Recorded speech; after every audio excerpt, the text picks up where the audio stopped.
जर शक्ती महामार्गाची आवश्यकताच नाही, शेतकऱ्यांचा विरोध आहे तर करू नका. शेतकऱ्यांपेक्षा मोठं राज्यात कोणी नाही. मला अगोदर सांगितलं होतं की शेतकरी उपोषणाला बसले, आपण त्यांना पाठिंबा द्यायला, भेट घेण्यासाठी या. परंतु इतकं मारलं हे माहित नव्हतं. लाठीचार्ज झालेला माहित होता, परंतु इतकं मारलंय महिलांना सुद्धा. इतक्या क्रूरपणानं हल्ला सरकारनं शेतकऱ्यावरती केला नाही पाहिजे.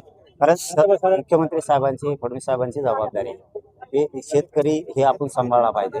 त्यांची म्हणणं काय, त्यांची भावना काय, शेतकऱ्यांची इच्छा काय, हे जाणून घेतलं पाहिजे.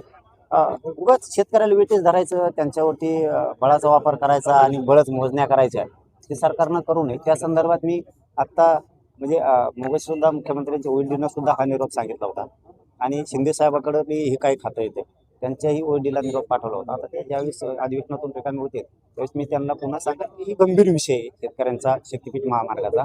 याच्यात सामंजस्याची भूमिका सगळ्यांनीच घेऊन, शेतकऱ्यांनी पण आणि सरकारने सुद्धा याचा तोडगा काढा. यांचं नाही म्हणणं आहे महामार्ग करणं, तर ते पूर्ण ऐकून घेतलं पाहिजे.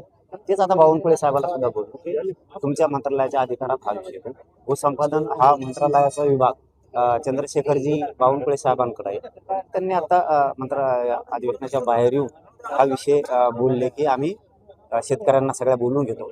आता मला वाटतं पुढच्या गुरुवारी त्यांनी या शेतकऱ्यांची, शक्तीपीठ महामार्गाच्या शेतकऱ्यांची बैठक लावली. त्या बैठकीत तोडगा 100% काढतो असा त्यांनी शब्द दिलाय.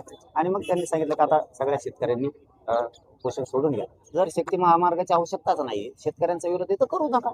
शेतकऱ्यांपेक्षा मोठं राज्यात कोणी नाही. कारण या शेतकऱ्यांनी सरकारला बसवलंय.